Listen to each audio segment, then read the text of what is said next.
வணக்கம் நண்பர்களே, எல்லாரும் எப்படி இருக்கீங்க? சந்தோஷமாக இருக்கீங்களா? சந்தோஷமாக இருந்தால் போதும். என்னென்னா வீட்டை கொஞ்சம் ஆக்கள் வந்திருந்தாங்க, கொஞ்சம் இல்லை நிறைய பேர் வந்திருந்தாங்க. அப்போ வீட்டை இருக்கும்போது எல்லோரும் வீட்டில் இருக்கோம், இங்கேயாவது போவோம்ட்டு நாங்கள்லாம் முடிவு செய்தாங்க. அப்போ எங்கே போவோம்ட்டு யோசிக்கும் போது தான் நமக்கு ஞாபகம் வந்துச்சு, சரி இங்கே ட்ரிங்கோலுக்கு பிக்ஷன் ஐலாண்ட், அதாவது புறா மலைக்கு போவோம்ட்டு முடிவு செய்து நாங்கள் ஞாயிற்றுக்கிழமை போல் புறா மலைக்கு போனோம்.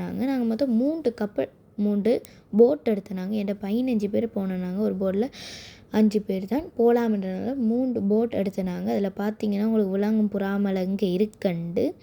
அதோட நண்பர்களே, புறாமலையில் போய் நாங்கள் இறங்கினோன்னு பார்த்தீங்கன்னா நண்பர்களே, காட்டியிருப்பேன் புறாமலையை எப்படி இருக்குன்னு சொல்லுங்கள். அதில் தண்ணீரை கிளியராக நீங்கள் பார்க்க மாட்டீங்க. அந்த கண்ணில் அந்த கிளாஸை போட்டு பார்க்குறது தேவையில்லைங்க. கண்ணை நம்ம நேராக தண்ணிக்குள்ளேயும் கொண்டு போக தேவையில்ல, நேராக பார்த்தாலும் தெரியுங்க அது கிளியர்.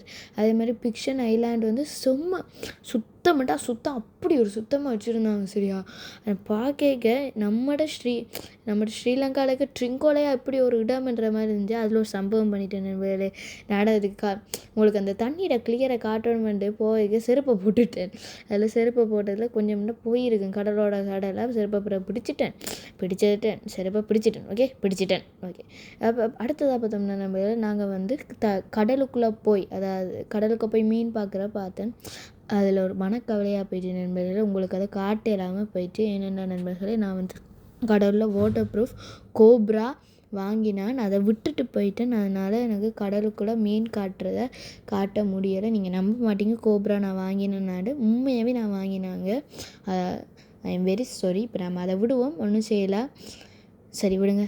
அதோடு நானும் என் மாமாவும் சேர்ந்து நாங்கள் போனோம். நண்பர்களே போட்டிங், அதில் பார்த்தீங்கன்னா ஒரு வளையம் இருக்குது. அந்த வளையத்தில் பிடிச்சி தான் நாங்கள் போனோம். செம த்ரில்லாக இருந்துச்சு. அதோட நானும் என் மாமாவும் எல்லாம் போயிட்டு போகும்போது கடைசியாக தான் நாங்கள் கிளம்பினாங்க. அப்புறம் ஃபஸ்ட்டாக போய்ட்டு அதில் பார்த்தீங்கன்னா தெரியும். Okay bye.